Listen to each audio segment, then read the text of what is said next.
Hey, salut les amis, bienvenue sur Codeur Passionné.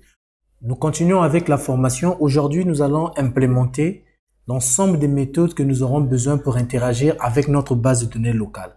Rappelez-vous, au tout début, je vous avais expliqué que nous allons utiliser la base de données locale. Donc, lorsque vous voyez ici le tableau, ça, ce sont juste des données que nous avons écrites en dur. Et puis, nous avons un formulaire. Donc, le but, c'est que lorsqu'on remplit ce formulaire, on insère ces données quelque part où nous aurons la possibilité, justement, lorsqu'on va rafraîchir la page, de les retrouver. Et je vous avais expliqué que dans chaque navigateur, il y a ce qu'on appelle par le cache. Et donc, c'est la mémoire cache, c'est cette mémoire qui permet de garder les informations que le navigateur a besoin pour améliorer l'expérience utilisateur. Et donc, nous allons utiliser cette petite base de données locale. Hein, vous pouvez la voir ici. Lorsque vous venez sur Inspecter, je vais vous la montrer rapidement. Lorsque vous venez sur Inspecter, au niveau de source,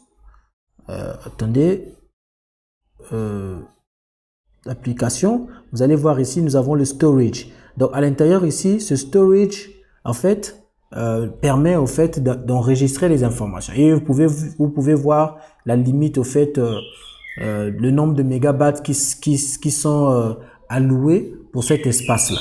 Donc, nous allons utiliser cette mémoire justement pour enregistrer les informations que l'utilisateur va rentrer à l'intérieur de ces formulaires. Donc, si vous êtes prêt comme moi, eh bien, ouvrez votre éditeur de code, nous allons continuer.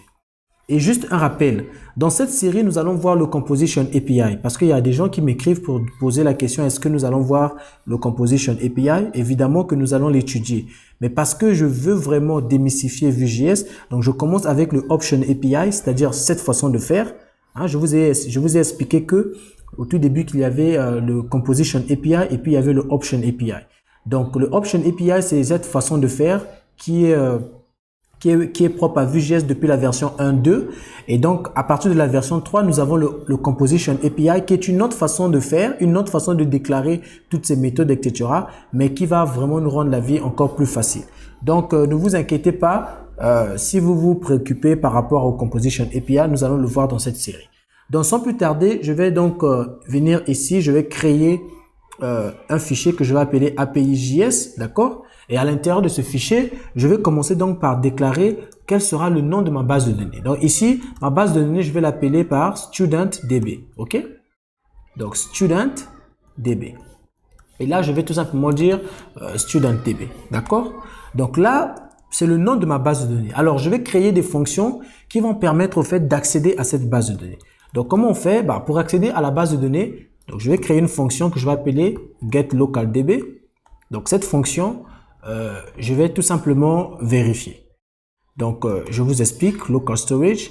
Donc, local storage, c'est cet objet qui nous permet d'accéder à la mémoire que je viens de vous montrer au niveau du navigateur. Donc, cette partie cache là, cette storage du navigateur est accessible à travers local storage. Et donc, je vais commencer par vérifier est-ce qu'on a déjà une base de données qui existe. Donc, je vais lui dire, écoute, est-ce qu'on a une base de données qui s'appelle studentDB? Donc, il va vérifier. Si nous avons au niveau du storage une clé qui s'appelle studentDB, donc qui a ce nom-ci, eh bien, s'il n'en a pas, il va le créer. Donc, c'est ce que nous sommes en train de lui dire de faire. Écoute, si tu n'en as pas, dans ce cas, crée-le. Donc, il va créer studentDB et nous allons lui passer la valeur par défaut de notre base de données. Donc, par défaut, notre base de données n'aura rien. Donc, on va tout simplement appeler le JSON et puis on va dire stringify. Je vais vous expliquer tout ça. Donc, là, nous sommes en train tout simplement de dire cette fonction va nous retourner la base de données. Donc, et la base de données du navigateur, c'est un espace où on stocke des objets JavaScript, ok? C'est tout simplement des objets à clé valeur. Donc, ici, nous avons créé une clé qui s'appelle studentDB et nous vérifions, est-ce que nous avons un objet qui a cette clé-là? Si nous n'avons rien de cette clé, eh bien, il va créer cette clé-là et puis on le signifie qu'au départ, ça sera un tableau vide, d'accord? Et pourquoi on utilise le JSON stringify? C'est parce que au niveau de cette base de données, la clé, la valeur doit être un string ou bien un entier. Mais il ne connaît pas au fait les tableaux. Donc, on convertit ce tableau en string. Et comment on le fait? En faisant JSON Stringify, il va convertir ce tableau. Et même lorsque nous allons ajouter du JSON, des objets JavaScript, donc du JSON à l'intérieur de ce tableau, il va les convertir en string. Ce qui va nous permettre d'enregistrer, évidemment, nos données en format string au sein de cette base de données. D'accord? Donc, ensuite, qu'est-ce que je vais faire? Je vais tout simplement retourner. Donc, dans le cas où, donc ici, on le crée. Maintenant, dans le cas où c'est déjà créé, ou encore, au cas contraire, si cette expression n'est pas évaluée, il va directement venir dans le return. Et si cette expression est évaluée, il va créer la base de données. Ça veut dire qu'à ce stade, nous aurons déjà la base de données. Donc, on peut tout simplement accéder à la base de données en faisant JSON parse et on va lui dire local storage get item.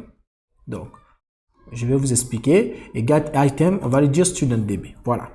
Donc, ici, qu'est-ce que nous sommes en train de lui dire? On dit, écoute, cette fonction, c'est pour retourner la base de données. D'accord? Donc, retourner la base de données. Voilà, local, bien sûr. Ça, c'est cette fonction. Donc, cette fonction va nous permettre de retourner tout simplement cette base de données. Si la base n'existe pas, on la crée. Au cas contraire, qu'est-ce qu'on fait? On la récupère. Et parce qu'on avait ici, au niveau de la base de données, converti en stringify, donc on avait converti en string, et bien lorsqu'on récupère cette base de données, on aimerait que ce soit du JSON. Donc, on fait un JSON parse. Comme ça, il va le restituer en format JSON qu'on peut facilement manipuler avec du JavaScript. Ensuite, nous allons créer une fonction qui va nous permettre, on va dire quoi? Qui va nous permettre d'ajouter un étudiant, d'accord? Donc, je vais dire fonction d'ajout d'un étudiant, ok?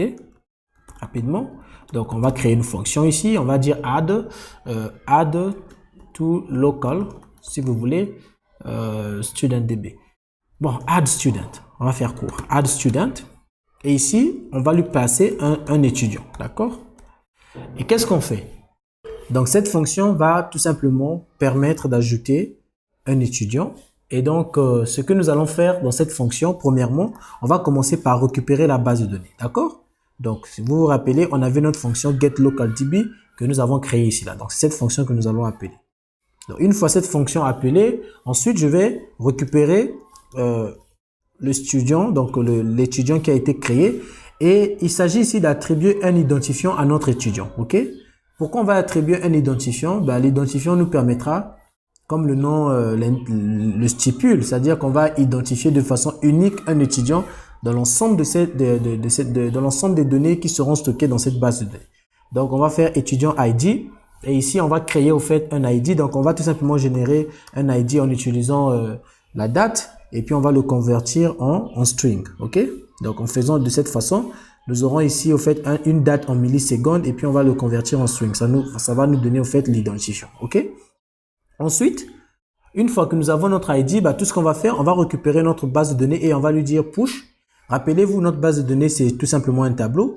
Et lorsque nous le récupérons ici, nous l'avons converti en JSON. Donc, on peut faire un push tout simplement donc pour ajouter un nouvel enregistrement dans notre tableau. Et donc, on lui passe tout simplement l'étudiant en question et on va tout simplement lui dire local storage get item, plutôt set item. Donc, on met à jour notre base de données. OK? Et on va tout simplement lui dire mets à jour notre base de données avec comme information. Donc, la même chose qui est ici, c'est celle-là que nous allons prendre ici. Et ici, au lieu de mettre le DB, on va tout simplement lui dire DB.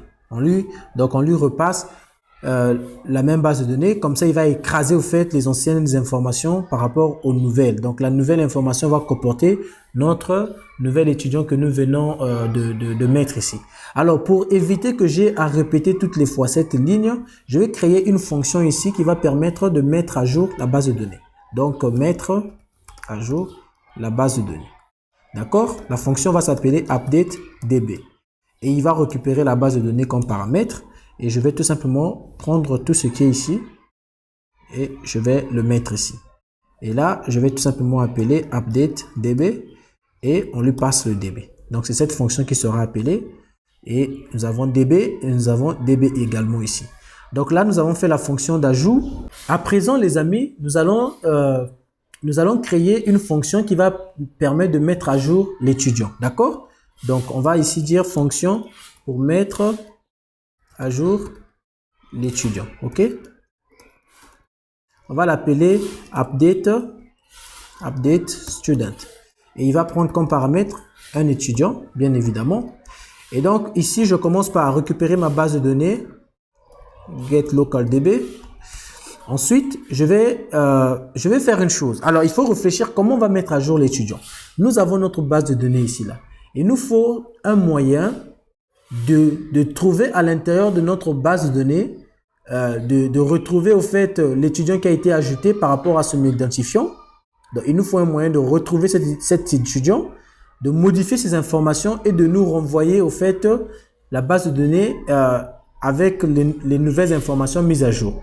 Donc, et pour cela, il y a une fonction qui existe pour les tableaux en JavaScript qu'on appelle map. La fonction map, au fait, va permettre de parcourir l'ensemble de notre collection et on peut définir avec la fonction map quel est le nouveau format que doit avoir notre collection. Donc, c'est cette fonction que nous allons utiliser pour implémenter cette fonctionnalité. Donc, je vais créer ici là une variable que je vais appeler updatedDB. Si vous voulez, on va faire simple, je vais vous expliquer à la fin. Donc, on va faire un map, fonction, et ici, on aura par exemple data, ok? Data, ici, vous pouvez l'appeler tout ce que vous voulez. Vous n'êtes pas obligé que ça s'appelle data. Et à l'intérieur, ici, nous allons tout simplement lui dire, écoute, tu vas nous retourner si, donc, ici, on va lui dire if data.id. Donc, data, ici, c'est au fait l'étudiant, en fait, data, rappelez-vous, dans notre tableau ici, lorsqu'on ajoute l'étudiant, c'est carrément l'objet étudiant que nous ajoutons. Donc, data ici, c'est tout simplement l'étudiant. Donc, on peut le renommer comme on le veut. Donc, ici, je peux dire student, car student, ok. Donc là, c'est l'étudiant courant, l'étudiant de notre boucle. Donc, on va vérifier si l'ID de cet étudiant correspond. Donc, si cet ID est égal à student ID, on suppose que nous avons trouvé finalement l'étudiant à modifier. Et là, qu'est-ce qu'on va faire? Ben, on va retourner un nouveau format de notre étudiant. Donc, on va tout simplement lui dire non. Notre étudiant aura comme nom. Donc, on va dire student.nom. OK? On va lui dire prénom, student.prénom. Ensuite, date naissance. Rassurez-vous, ces propriétés-là, c'est exactement les mêmes propriétés que nous allons définir de l'autre côté de notre formulaire. Donc, voilà pourquoi je les mets déjà comme ça. Mais ce sont des informations que nous allons enregistrer au niveau de notre base de données. D'accord? Donc, date de naissance. On suppose que la variable student qui sera passée à notre fonction va avoir aussi un champ date de naissance. Et ensuite, nous avons le niveau scolaire. Donc, on aura student.niveau scolaire. Et finalement, l'identifiant, ce sera tout simplement student.id. Donc, le même ID. Au cas contraire, si ce n'est pas l'étudiant pour lequel on veut modifier, il retourne tout simplement la même valeur. Donc, ici, on va tout simplement lui dire retourne data. Plutôt car student. Voilà. Donc là, en ayant fait cela, alors, la fonction map renvoie au fait la nouvelle collection qui a été formée à partir de ce nouveau format que nous avons défini. Donc ici, on va tout simplement récupérer cette nouvelle collection ici. On va l'appeler updatedDB.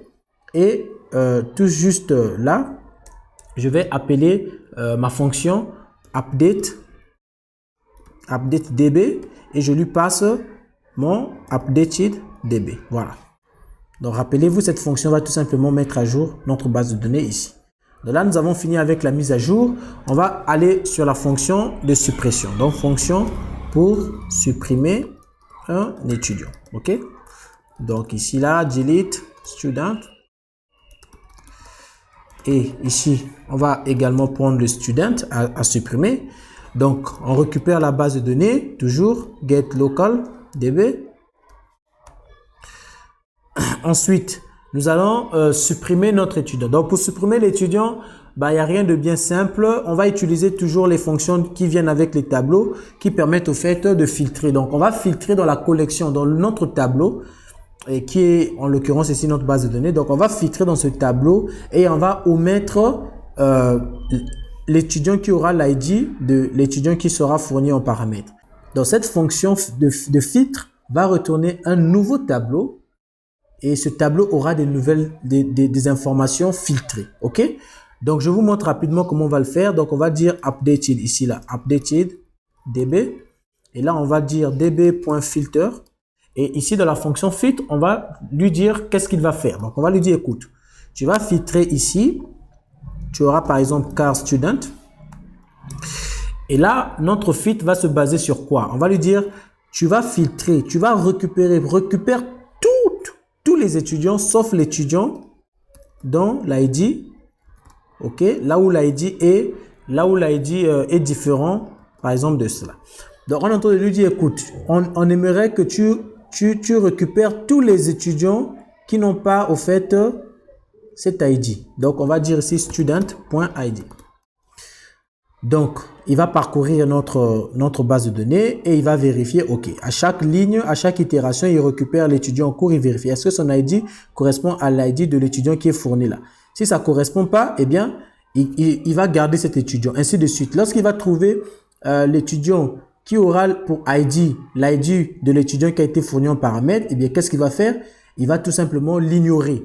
Donc, en le faisant, on aura un nouveau tableau qui aura tous les étudiants, sauf l'étudiant dont l'ID correspond à l'étudiant qui est fourni en paramètre ici.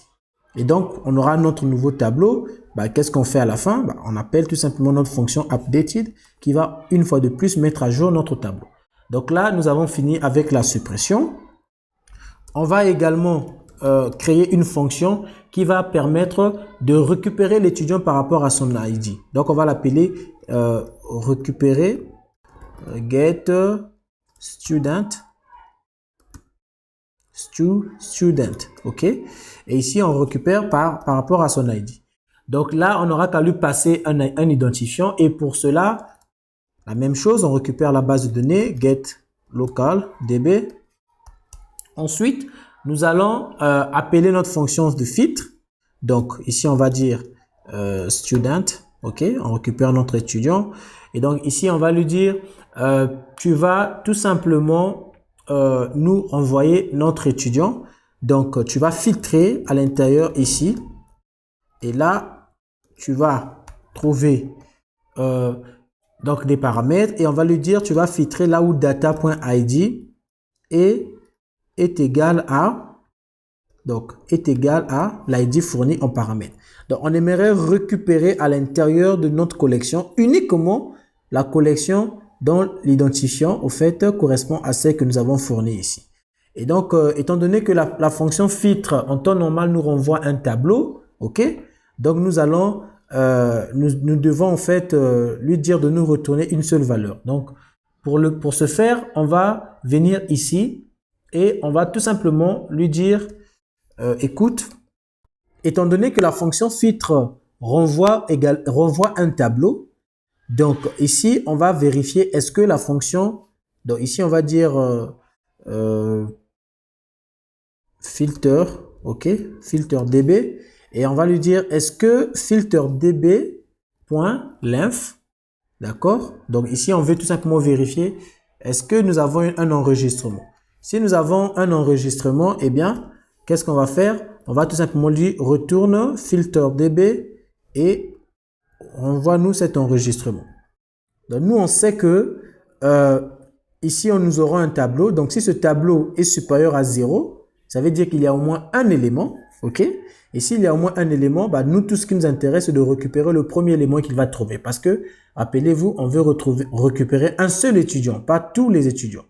Donc, au cas contraire, il nous renvoie un nul. Ou bien, si vous voulez, on va faire tout simplement un nul. Donc là, il va nous renvoyer un nul, donc on n'a pas pu trouver l'étudiant en question. OK? Donc là, on a fini avec la fonction de récupération d'un étudiant. On va cette fois-ci se pencher sur la fonction qui va permettre de faire la recherche. D'accord? Donc, rappelez-vous, au niveau de la démo, je vous avais montré qu'on pouvait faire la recherche. Donc, on va créer cette fonction-là. Donc, fonction pour rechercher un étudiant. D'accord? Donc, ici, on va l'appeler search student. On va rechercher l'étudiant by name. Hein? Donc, et ici, on lui passe le paramètre. Donc, ça sera ça. Alors, qu'est-ce qu'on va faire ici? On récupère notre base de données. OK? Une fois qu'on a récupéré notre base de données, bah, on va faire notre filtre, ok? Donc, on va filtrer. Donc, ça fait que tout ce qui est de la recherche, on utilise la fonction filtre. Il y a aussi une fonction search qui existe, mais nous ici, par rapport à notre cas d'utilisation, c'est vraiment la fonction filtre qui va nous servir. Donc ici, je vais dire filter db. Et donc là, je vais dire db.filter. Et ici, je vais lui passer donc les informations. Au lieu de je peux aussi écrire de cette façon, d'accord?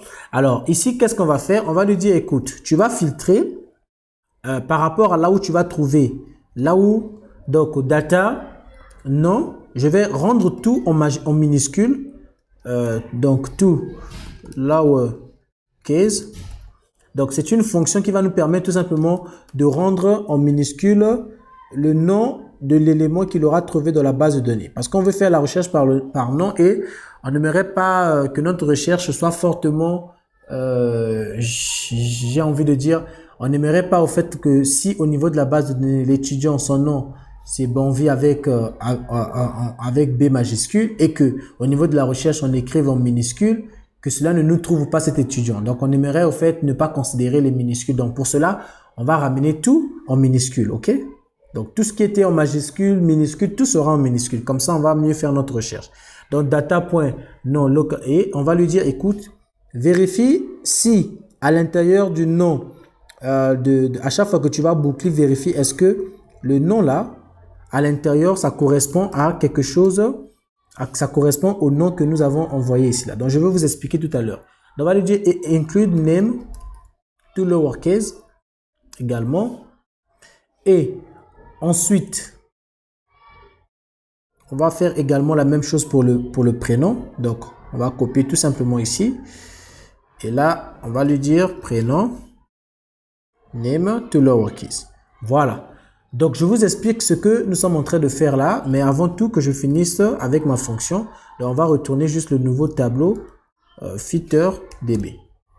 Donc ici, nous sommes en train de dire filtre. À chaque fois que tu vas parcourir notre collection, à chaque ligne que tu vas trouver, vérifie si l'étudiant que tu as trouvé, si son nom. Donc ici, on rend le nom en minuscule et ensuite, la fonction include, c'est une fonction qu'on appelle sur les chaînes de caractères en JavaScript. C'est une fonction qui permet de vérifier si une chaîne de caractères contient une autre chaîne de caractères. Donc, c'est ce que nous sommes en train de lui dire. Donc, si nous avons un étudiant qui s'appelle, par exemple, Bonvi, et que nous voulons rechercher, par exemple, ANVI, parce que nous avons utilisé le include, eh bien, il va rechercher. Est-ce que dans Bonvi, il n'y a pas une succession de ANVI? Parce qu'il aura trouvé cela, eh bien, il va nous renvoyer cet étudiant-là. Donc, c'est exactement ce que nous sommes en train de faire pour le nom et c'est ce que nous sommes aussi également en train de faire pour le prénom ici. Donc, en mettant le ou, donc soit le nom, soit le prénom. Ce qui fera qu'on va évidemment retrouver nos étudiants. Donc, voilà les amis, nous avons fini avec notre API, donc notre fichier qui nous donne accès à notre base de données. Dans la prochaine vidéo, nous allons maintenant l'implémenter au niveau de l'interface, le connecter avec les formulaires et puis quoi, voilà, avoir notre application qui fonctionne comme se déroulait. Si vous êtes nouveau sur cette chaîne, n'oubliez pas de vous abonner. Et si le sujet vous a été un peu complet, vous n'avez pas bien compris, je vous prie de re-suivre la vidéo et au besoin, pourquoi pas, dans les blocs de commentaires, me déposer votre préoccupation et je verrai si dans la prochaine vidéo, je dois revenir sur certaines choses de cette vidéo. Alors, les amis, on se dit à la prochaine. Portez-vous bien. Je vous aime. Ciao.